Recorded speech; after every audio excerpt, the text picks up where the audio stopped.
கர்த்தருடைய பரிசுத்தமான நாமத்திற்கு என்றும் சதா காலங்களிலும் மகிமை உண்டாவதாக. திருமறை தியான நேயர்களாய் உங்களை நான் வாழ்த்துகிறேன். தேவனுடைய கிருபையும் இரக்கமும் சமாதானமும் பாதுகாப்பும் நம்ம ஒவ்வொருவருக்கும் கிடைப்பதாக. அருமையான இந்த நாளிலும் கூட நம்முடைய தியானத்திற்கு ஏதுவாக நான் ஒரு அதிகாரத்தை தெரிந்திருக்கிறேன். பழைய ஏற்பாட்டில் உள்ள லேவியராகும் புத்தகம் 26ஆம் அதிகாரம். அதை மையப்படுத்தி நான் உங்களோடு சில காரியங்களை தியானிக்க விரும்புகிறேன். அதற்கு முன்பதாக நான் இந்த செய்திக்கான தலைப்பாக ஒரு பகுதியை வாசிக்கிறேன். பாருங்கள், 44வது வசனம், கடைசி பகுதி. நான் அவர்களை கைவிடவும் வெறுக்கவும் மாட்டேன், நான் அவர்கள் தேவனாய கர்த்தர். தேவன் இந்த நாளிலே சொல்லுகிறார், நான் அவருடைய ஜனங்களை கைவிடவும் வெறுக்கவும் மாட்டேன், ஏனென்றால் நான் அவர்கள் தேவனாய கர்த்தர். இந்த வார்த்தைகள் நமக்கும் பொருந்துகிறதாக இருக்கிறது. ஏனென்றால் இந்த காலத்திலே பல கட்டங்களிலே நாம் கைவிடப்பட்டதாக உணர்கிறோம். அநேகருக்கு அந்த சூழல் நிச்சயமாகவே மனதிலே தோன்றியிருக்கும். ஏன் இப்படி, ஏன் அப்படி? ஆனால் நாம் அப்படி உணர வேண்டிய அவசியம் இல்லை. தேவன் சொல்லுகிறார், நான் கைவிட மாட்டேன், நான் வெறுக்க மாட்டேன், ஏனென்றால் நான் உங்கள் தேவனாய கர்த்தர் என்று. சரி, இது இந்த அதிகாரத்துடைய கடைசியில இடம் பெற்றிருக்கிறது. இந்த அதிகாரத்தை பற்றிய பிற காரியங்களை நாம் தெரிந்து கொள்வது அவசியம். அதற்கு முன்பதாக இந்த நூல், லேவியராகும் நூல், இது இஸ்ரவேல் ஜனங்களுக்கு கொடுக்கப்பட்ட தேவனுடைய வழிகாட்டும் நூல். எகிப்தில் தேவனற்றவர்களாக கிட்டத்தட்ட அவர்கள் வாழ்ந்தார்கள். தேவன் அவர்களை விடுதலையாக்கி கொண்டு வந்துட்டார். செங்கடலை கடந்து சீனாய் மலை அடிவாரத்தில் இருக்கிறார்கள். இனிமேல் அவர்கள் தேவனை மையப்படுத்தின ஒரு வாழ்க்கையை நடத்த வேண்டும். இதுகாரம் எப்படி இருந்தோ அது வேறு. அப்ப தேவனை மையப்படுத்தின ஒரு வாழ்க்கை என்று சொன்னால் தேவனை வழிபட வேண்டும். தேவனுக்கு முன்பாக பக்தி உள்ளவர்களாக இருக்க வேண்டும். இது ரெண்டு அவசியம். இந்த ரெண்டையும் தான் தேவனில் கொடுத்திருக்கிறார். வழிபடுவதற்கு ஆசாரியர்கள் என்ன செய்ய வேண்டும், அவருடைய கடமைகள் என்ன, அவர்கள் பொறுப்புகள் என்ன, அது பிரதானமாக இருக்கிறது. ஆசாரியர்கள் லேவி கோத்திரத்தை சார்ந்தவர்கள். ஆகவே இது லேவியர் ஆகமம் என்று அழைக்கப்படுகிறது. புரியுதுங்களா? ஏன் லேவியர் ஆகமம் என்று? அப்போ பிரதானமாக அது இருந்தாலும் ஜனங்கள் தேவனுக்கு முன்பாக எப்படி இருக்க வேண்டும், எப்படி கீழ்ப்படிதல் உள்ளவர்களாக பரிசுத்த வாழ்வு வாழ்கிறவர்களாக இருக்க வேண்டும் என்று ஆங்காங்கே காரியங்கள் வெளிப்படுத்தப்பட்டிருக்கிறது. தேவன் எப்பொழுது பரிசுத்தத்தை விரும்புகிற தேவனாக இருக்கிறார். இதே புத்தகம் 19ஆம் அதிகாரம் 2ஆம் வசனத்தை பாருங்க. நீ இஸ்ரவேல் புத்திரரின் சபை அனைத்தோடும் சொல்ல வேண்டியது என்னவென்றால், உங்கள் தேவனும் கர்த்தருமாகிய நான் பரிசுத்தர், ஆகையால் நீங்களும் பரிசுத்தராயிருங்கள். பாருங்க, உங்கள் தேவனும் கர்த்தருமாகிய நான். பழைய ஏற்பாட்டிலே அதை சொல்லுது, புதிய ஏற்பாடு அதைத்தான் சொல்லுது. 1 பேதுரு 1ஆம் அதிகாரம் 15ஆம் வசனத்தில், உங்களை அழைத்தவர் பரிசுத்தராய் இருக்கிறது போல நீங்கள் உங்கள் நடக்கைகள் எல்லாவற்றிலேயும் பரிசுத்தராயிருங்கள் என்று. ஆக பரிசுத்தம் என்பது சிலுவைக்கு பின்னான வாழ்க்கைக்கான ஒரு தேவைன்னு நாம் நினைக்க அவசியமில்லை. பழைய ஏற்பாட்டின் காலத்திலும் பரிசுத்தம் வலியுறுத்தப்பட்டிருக்கிறது. புதிய ஏற்பாட்டின் காலத்திலும் அது எதிர்பார்க்கப்படுகிறது. ஆக தேவனுடைய பிள்ளைகள் பரிசுத்தமாக இருக்க வேண்டும் என்பது எல்லா காலத்துக்குமான ஒரு சட்டமாக, ஒரு எதிர்பார்ப்பாக இருக்கிறது. சரி, இதை சொல்லிட்டு தான் 26ஆம் வசனத்தை இப்போ நம்ம கவனிக்க வேண்டியவர்களாக இருக்கிறோம். நீங்கள் பார்த்தீங்கன்னா அந்த 1-2 வசனங்களிலே விக்கிரகங்கள் வேண்டாம், நீங்கள் பயபக்தியாக இருக்க வேண்டும் என்று அங்கே சொல்லப்படுகிறது. இந்த 26க்கு போறதுக்கு முன்னாடி நான் இன்னொரு அதிகாரத்தை நான் குறிப்பிட்டுறேன். உபாகம் 28ஆம் அதிகாரம். இந்த ரெண்டுக்கும் ஒரு ஒற்றுமை இருக்கிறது. இது இஸ்ரவேல் ஜனங்களுக்கு கொடுக்கப்பட்டது தான், அவர்களோடு பேசப்பட்டது தான், அதுவும் பேசப்பட்டது தான். கீழ்ப்படிந்தால் ஆசீர்வாதம், கீழ்ப்படினா ஆசீர்வாதம் இல்லை. ஆனால் இது இஸ்ரவேல் ஜனங்களுக்கானதாக இருந்தாலும் இதை பெற்றுக்கொண்ட மக்கள் இருக்கிறார்கள் அல்லவா, அவர்கள் வெவ்வேறானவர்கள். அப்போ அவர்கள் இஸ்ரவேலர் இல்லையா அப்படி கேட்டுறாதீங்க, அவர்களும் இஸ்ரவேலர்கள் தான். இவர்கள் எகிப்திலிருந்து வந்த முதல் தலைமுறையை சார்ந்தவர்கள். இந்த லேவியராமத்தில் இது யாருக்கு கொடுக்கப்பட்டதோ அவர்கள் தேவனுக்கு உண்மை இல்லாமல் போயிட்டு வனாந்தரத்திலே விழுந்து போனார்கள். இந்த உபாகம் 28 இருக்கு அல்லவா, அவர்கள் 2ஆம் தலைமுறையை சேர்ந்தவர்கள். அவங்க தான் கானானுக்குள்ளாக பிரவேசிப்பதற்காக மோவாபின் சமவெளியிலே காத்திருந்தார்கள். அது அப்பொழுது அவர்களுக்கு கொடுக்கப்பட்டது. லேவியராம் புத்தகம் முதல் தலைமையை சார்ந்தவர்களுக்கு. இந்த வேறுபாட்டை நம்ம தெரிஞ்சுக்கணும். ஆனால் இந்த 2 அதிகாரங்களுக்கு உண்டான ஒற்றுமை, கீழ்ப்படிந்தால் ஆசீர்வாதம், கீழ்ப்படியினா ஆசீர்வாதம் இல்லை. அந்த சட்டம் மாறாத சட்டம். பழைய ஏற்பாடாக இருந்தாலும் புதிய ஏற்பாடாக இருந்தாலும் அது மாறாத சட்டம்.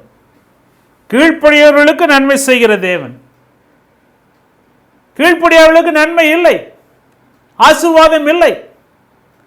ஆசீர்வாதத்துக்கு எதிரான காரியங்கள் நிச்சயமாக அவர்களுக்கு வந்து சேரும். அந்த செய்தியை நாம் புரிந்து கொள்ள வேண்டும். தேவன் நம்மை வெறுக்க மாட்டார், தேவன் நம்மை கைவிட மாட்டார் என்பது உண்மை. ஆனால் கீழ்ப்படிதல் அங்கே அவசியப்படுகிறது, பயபக்தி அங்கே அவசியப்படுகிறது, பரிசுத்தம் அங்கே தேவைப்படுகிறது. அப்போ இந்த 26 பார்த்தீங்கன்னா 3ஆம் வசனம் தொடங்கி நாம் கவனிப்போம் என்று சொன்னால் 13ஆம் வசனம் வரைக்கும் பாருங்க. நீங்கள் என் கட்டளைகளின்படி நடந்து கற்பனைகளை கை கொண்டு அவளின்படி செய்தால், செய்தால் அது ரொம்ப முக்கியம். கீழ்ப்படிந்தால், ஏற்றுக்கொண்டால், பின்பற்றினால். அருமையானவர்களே, நிபந்தனைகளோடு தான் தேவன் ஆசீர்வாதங்களை கொடுக்கிறார். நிபந்தனைகளோடு தான் ஆசீர்வாதங்களை அவர் கொடுக்கிறார். எப்படி வேண்டுமானாலும் நான் இருந்துக்குவேன், என்ன வேண்டுமானாலும் நான் செய்துக்குவேன், இப்படி வேண்டுமானாலும் நான் ஆராய்த்து கொள்ளுவேன், என் இஷ்டப்படி பக்தி காரியங்களை நான் நடத்துவேன், நாங்கள் நடத்துவோம், கர்த்தர் எங்களை ஆசீர்வதிக்க வேண்டும் என்று நாம் எதிர்பார்த்தால் ஏமாற்றமே மிஞ்சும். பலருடைய வாழ்க்கையிலே நாம் அதை பார்க்க முடிகிறது. பக்தியாக இருந்தாங்களே, ஏன் இந்த குடும்பத்துக்கு அப்படி? ஊழியம் செஞ்சாங்களே, ஏன் இந்த குடும்பத்துக்கு அப்படி? பக்தியாக இருந்தவங்களுக்கு ஊழியம் செய்கிறவங்களுக்கு பிரச்சனை வரக்கூடாதுன்னு நான் சொல்லலை, அப்படி நான் சொல்லவே இல்லை. ஆனால் வேறுபடுத்தி பார்க்கத்தக்கவர்களாக நாம் இருக்க வேண்டும். சோதனை என்பது வேறு, தண்டனை என்பது வேறு. இந்த இரண்டையும் நாம் புரிந்து கொள்ளாவிட்டால் பக்தி வாழ்விலே நாம் ஏமாற்றமடைந்து விடுவோம். இம்மையும் போயிரும், மறுமையும் போயிரும். இங்கே நாம் பார்க்கிறப்போ, நீங்கள் என் கட்டளையின்படி நடந்து என் கற்பனைகளை கை கொண்டு அவளின்படி செய்தால், செய்த என்ன கிடைக்கும்? ஏற்ற காலத்தில் உங்களுக்கு மழையை பெய்ய பண்ணுவேன், பூமி தன் பலனையும் வெளியிலுள்ள மரங்கள் தங்கள் கனியையும் கொடுக்கும். இங்கே நீங்கள் பார்த்தீங்கன்னா என்னென்ன ஆசீர்வாதங்கள் இருக்கிறதோ, அவருக்கு பயப்படுகிறவர்களுக்கு என்னென்ன ஆசீர்வாதங்கள் இருக்கிறதோ அவைகள் அனைத்தும் வாக்களிக்கப்படுகிறது. சரீர பிரகாரமான ஆசீர்வாதங்கள் வாக்களிக்கப்படுகிறது, பாதுகாப்பு சம்பந்தமான ஆசீர்வாதங்கள் வாக்களிக்கப்படுகிறது, மழை, அறுவடை, தேவனுடைய ஒத்தாசை, உதவி, பிரசன்னம் என்று அநேகம் அங்கே வாக்களிக்கப்படுகிறது. பாருங்க, அப்படி சொல்லிட்டு வரவர் என்ன சொல்றாரு, 12ஆம் வசனம் பார்த்தீங்கன்னா, நான் உங்கள் நடுவிலே உலாவி உங்கள் தேவனாய் இருப்பேன், நீங்கள் என் ஜனமாய் இருப்பீர்கள். நான் உங்களோடு கூட இருப்பேன், உங்களுக்கு மத்தியில் உலாவுவேன். தேவன் நம்மோடு கூட இருந்தால் ரோமர் 8:31 என்ன பார்க்கிறோம், தேவன் ஒருவனுடைய பட்சத்தில் இருந்தால் அவனுக்கு விரோதமாய் இருப்பவன் யார்? ஒருத்தர் இருக்க முடியாது. கீழ்ப்படிந்தால் தேவன் அவர்களோடு உலாவுவேன் என்று சொல்லுகிறார், அவள் பட்சத்தில் இருக்கிறதாக சொல்லுகிறார். அடுத்த வசனம் பாருங்க, நீங்கள் எகிப்திற்கு அடிமைகளாக இராதபடிக்கு நான் அவர்கள் தேசத்திலிருந்து உங்களை புறப்பட பண்ணி உங்கள் நுகத்தடிகளை முறித்து உங்களை நிமிர்ந்து நடக்க பண்ணின உங்கள் தேவனாய கர்த்தர். நான் யார் தெரியுமா? உங்கள் நுகத்தடிகளை, உங்கள் மீது சுமத்தப்பட்ட பாரமான காரியங்களை, நம் மீது சுமத்தப்படுகின்ற பாரமான காரியங்களை, அந்த நுகத்தடிகளை நொறுக்கி போட தேவனாலே முடியும். நாம் எப்படிப்பட்ட நுகத்தடிகளாலே அமுக்கப்பட்டவர்களாக இருந்தாலும் இயேசு கிறிஸ்து சொல்லுகிறார், என் நுகம் மெதுவாயும் என் சுமை லகுவாயும் இருக்கிறது என்று தேவனாலே மாற்ற முடியும். இயேசு ஆண்டவராலே மாற்றி போட முடியும். அருமையான, இதை குறித்து நாம் சிந்திக்க வேண்டும். தேவன் சொல்லுகிறார், உங்கள் நுகத்தடிகளை முறித்து. நாமும் கூட பலவிதமான நுகத்தடிகளாலே அமுக்கப்பட்டவர்களாக இருப்போம். குறிப்பாக இந்த பெருந்தொற்று காலத்திலே, முழுமுடக்கு காலத்திலே பலவிதமான சவால்களை நாம் சந்திக்கிறவர்களாக இருப்போம். தேவனாலே விடுவிக்க முடியும். 430 ஆண்டுகள் நுகத்தடிகளால் அமுக்கப்பட்டிருந்தவர்களை தேவன் நிமிர்ந்து நடக்க பண்ணி இருக்கிறார். நான் உங்கள் தேவனாய கர்த்தர் என்று சொல்லுகிறார். கீழ்ப்படிந்தால் இவைகள் எல்லாம் சொல்லிட்டு என்னென்ன கிடைக்கும்ங்கிறதுல அப்படியே வரிசைப்படுத்திட்டு அப்புறம் சொல்றார், நான் உங்களை நிமிர்ந்து நடக்க பண்ணின தேவன். அப்புறம் நீங்க பார்த்தீங்கன்னா 14 39 வரைக்கும் கவனிச்சோம்னு சொன்னா, நீங்கள் எனக்கு செவி கொடாமலும் இந்த கற்பனைகள் எல்லாவற்றின்படி செய்யாமலும் என் கட்டளைகளை வெறுத்து உங்கள் ஆத்துமாவின் நியாயங்களை ஆரோசித்து என் கற்பனைகளை எல்லாவற்றின்படி செய்யாதபடிக்கு என் உடன்படிக்கையை நீங்கள் மீறி போடுவீர்களாகில். நீங்கள் மீறி போட்டால், அங்கே நாம் பார்த்தோம், கை கொண்டால், கீழ்ப்படிந்தால், ஏற்றுக்கொண்டால், ஒப்பு கொடுத்தால். இங்கே என்ன பார்க்குறோம்? அதே ஆள் தான், ஆனால் வேற மாதிரி இருக்குது. நீங்கள் பாருங்க, என் நியாயங்களை வெறுத்தால், உங்கள் ஆத்துமாக்களை நீங்கள் ஆரோசித்தால், என் உடன்படிக்கையை நீங்கள் மீறி போடுவீர்களானால். அருமையானே, தேவனுடைய ஆசீர்வாதம் நிபந்தனையோடு கூடியது. இதை நம்ம நல்லா புரிஞ்சுக்கணும். 16 பாருங்க, நான் உங்களுக்கு செய்வது என்னவென்றால் கண்களை பூத்து போக பண்ணுகிறதற்கும் இருதயத்தை துயரப்படுத்துவதற்கும் திகிலையும் ஈழையையும் காய்ச்சலையும் உங்களுக்கு வரப்பண்ணுவேன். நீங்கள் விதைக்கு விதை விருதாவாயிருக்கும், உங்கள் சத்துருக்கள் அதன் பலனை தின்பார்கள். இங்கே நாம் பார்க்குறப்போ கற்பலின்படி செய்யாவிட்டால் தீமைகள் வந்து சேரும். இன்றைக்கி இருக்கக்கூடிய பிரச்சனையே, சளி பிடிச்சா நீங்கள் வேலைக்கு வர வேண்டாம். ஐயோ காய்ச்சலா, நீங்கள் லீவ் போட்டுக்குங்க. ஐயோ காய்ச்சலா, அந்த வீட்டுக்கு போக வேண்டாம். அப்போ இங்கே பார்க்குறப்போ ஒருவேளை சளி காய்ச்சல் போன்றவை சில சரீர பலவீனங்களுக்கு உட்பட்டதாக இருந்தாலும் இங்கே பார்க்குறப்போ கீழ்ப்படியாமை கூட அதோடு சம்பந்தப்படுகிறது. அப்போ கீழ்ப்படியில் சளி பிடிச்சுமா காய்ச்சல் வந்துருமான்னு அப்படி நாம் பார்க்க தேவையில்லை. கீழ்ப்படிந்தால் தேவனுடைய பாதுகாப்பு கிடைக்கும், அப்படித்தான் பார்க்கணும். கீழ்ப்படியவர்களுக்கு தேவனுடைய பாதுகாப்பு உண்டு, சரீர பாதுகாப்பு உண்டு, ஆன்ம பாதுகாப்பு உண்டு, பூமியிலே கிடைக்கக்கூடிய நன்மைகள் உண்டு, அவருடைய பிரசன்னம் உண்டு. வாக்கு மாறாதவரை சொல்லி இருக்கிறார். அருமையான இதை நாம் கவனிக்க வேண்டும். அப்படி சொல்லிட்டு நீங்க கீழ்ப்படிங்கிறத தண்டனை கீழ்ப்படியாளுக்கு உண்டு என்பதை எடுத்து சொல்லிட்டு மறுபடியும் 40 45 வசனத்துக்கு வரும் பொழுது அவர் என்ன சொல்றாருங்கிறது ரொம்ப முக்கியம். கீழ்ப்படிந்தால் ஆசீர்வாதம், கீழ்ப்படினா தண்டனை. ஒருவேளை கீழ்ப்படியாமல் போய் தண்டனையின் மக்களாக நாம் மாறி இருந்தால் கூட நாம் அந்த இடத்துல சோர்ந்து போக வேண்டிய அவசியம் இல்லை. என்ன மறுபடியும் ஒரு வாய்ப்பு இருக்குது, மறுபடியும் ஒரு வாய்ப்பு இருக்குது. அதைத்தான் இந்த அதிகாரத்துடைய கடைசி பகுதியில் சொல்கிறாரு. நீங்கள் மனம் திரும்பினீங்கன்னா மறுபடியும் தப்பு செஞ்சு என் வார்த்தைகளை நீங்கள் ஏற்றுக்கொள்ளாமல் கீழ்ப்படியாமல் நடந்து பிரச்சனைகளுக்குள்ளாக சிக்கிக்கொண்டால், வியாதிகளுக்குள்ளாக சிக்கிக்கொண்டால், இழப்புகளுக்குண்டாக சிக்கிக்கொண்டால் எல்லாம் முடிஞ்சு நீங்கள் நினைக்க வேண்டாம். மறுபடியும் நான் உங்களுக்கு வாய்ப்பை தருகிறேன் என்று சொல்கிறார். 40 வசனம் பாருங்க. அவர் எனக்கு விரோதமாக துரோகம் பண்ணி நடப்பித்த தங்கள் அக்கிரமத்தையும் தங்கள் பிதாக்களின் அக்கிரமத்தையும் அறிக்கையிடுகிறதுமின்றி, தேவனுக்கு விரோதமான காரியங்களை நாம் அறிக்கையிட வேண்டும். இந்த இடத்துல அறிக்கை என்பது ஒருவேளை பழைய ஏற்பாட்டு காரியங்கள் ஒரு விதமாக இருந்தாலும், புதிய ஏற்பாட்டிலே அறிக்கை என்பது இயேசு கிறிஸ்து தேவனுடைய குமாரன் என்று அறிக்கை செய்ய வேண்டும். நாவுகள் யாவும் அவரை தேவனுடைய குமாரன் அறிக்கை செய்ய வேண்டும். பரீட்சையிலிருந்து விடுதலை கிடைக்க வேண்டும் என்று சொன்னால் அறிக்கையிடுகிறதுமின்றி, அவர் எனக்கு எதிர்த்து நடந்தபடியினாலும் நான் அவர்களுக்கு எதிர்த்து நடந்து, அவர் எனக்கு எதிர்த்து நடந்தபடியினாலும் நான் அவர்களுக்கு எதிர்த்து நடந்து, நம்ம என்ன செய்யணுமோ அதுதான் பதிலாக கிடைக்கிறது. அன்பான தேவன் நமக்கு எதிராக மாறிவிடுகிறது. நம்ம இங்கே கவனிக்கணும்.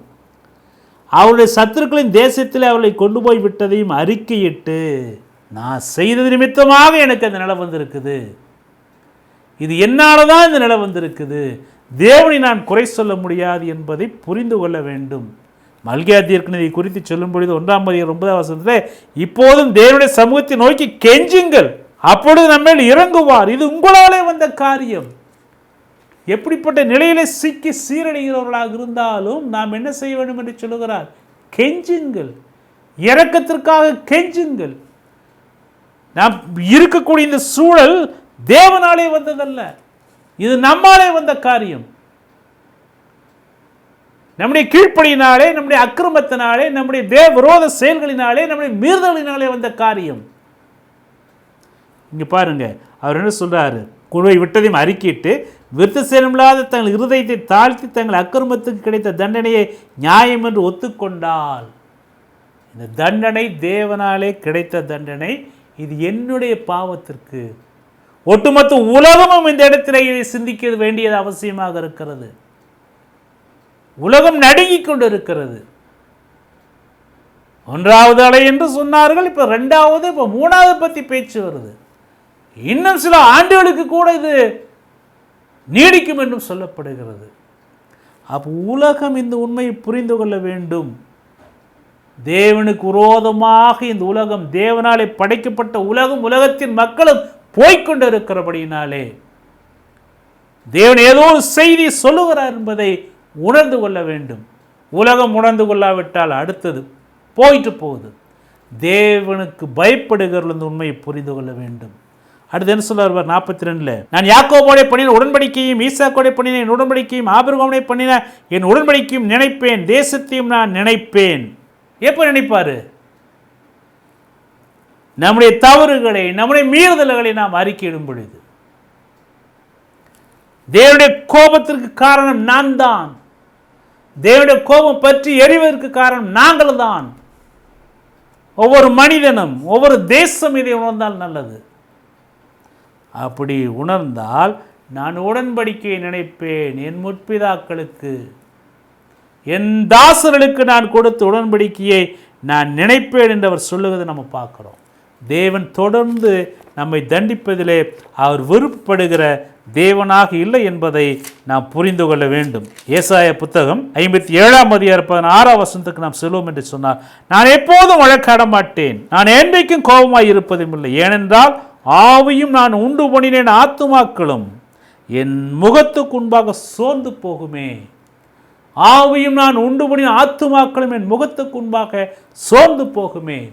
ஆக தேவன் எப்பொழுதும் நம்மை சஞ்சலப்படுத்துகிறவராக இருக்க மாட்டார். கீழ்ப்படியாத பொழுது தீமையான எதிரான காரியங்களுக்குள்ளாக கடந்து வர அவர் அனுமதிக்கிறார். நமக்கு எதிராக அவர் மாறிவிடுகிறார். ஆனால் மனம் திரும்பும் பொழுது நம்மை ஏற்றுக்கொள்ள அவர் சித்தமுள்ளவராக இருக்கிறார். இந்த பேருண்மையை நாம் புரிந்து கொள்ள வேண்டும். சரீர பிரகாரமான வாழ்க்கைக்கும் இது பொருந்தும், ஆவிக்குரிய வாழ்க்கைக்கும் பொருந்தும். இங்கே நாம் பார்ப்பது சரீர பிரகாரமான வாழ்க்கை. புதிய ஏற்பாட்டுக்கு நான் வரும்பொழுது ஆவிக்குரிய காரியங்கள் பிரதானப்படுத்தப்படுகிறது. ஏசு ஆண்டவருடைய பிரசங்கம், யோவான் ஸ்நானனுடைய பிரசங்கம், மனம் திரும்புங்கள் பரலோக ராஜ்யம் சமீபமாக இருக்கிறது. ஆக நாம் மனம் திரும்ப வேண்டியது அவசியம்.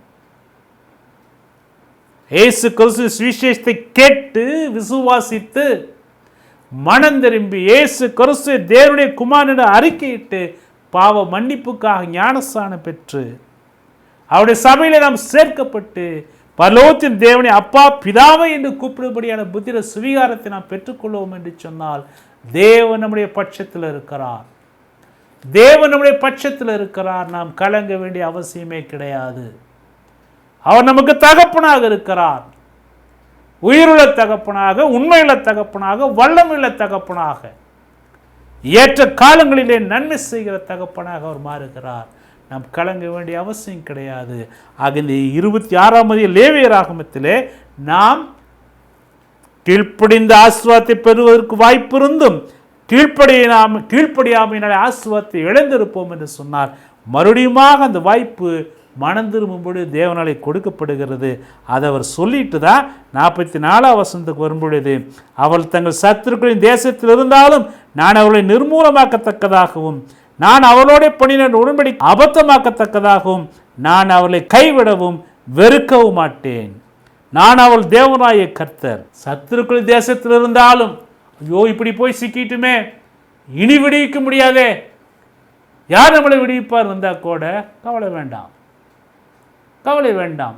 நமக்கு எதிரான காரியங்களிலே நாம் போய் சிக்கி கொண்டால் கூட நாம் கவலைப்பட வேண்டிய அவசியம் இல்லை. நாம் உண்மையான மனம் மாறுதலை, மனம் மாற்றத்தை நாம் காட்டும் பொழுது தேவன் எங்கே இருந்தாலும் உடன்படிக்கை நினைக்கிற தேவனாக இருந்து நமக்கு நன்மை செய்கிற தேவனாக, நமக்கு உதவி செய்கிற தேவனாக, நம்மை காப்பாற்றுகிற தேவனாக, நம்மை விடுவிக்கிற தேவனாக அவர் இருக்கிறார் என்பதை நாம் மறந்துவிட வேண்டாம்.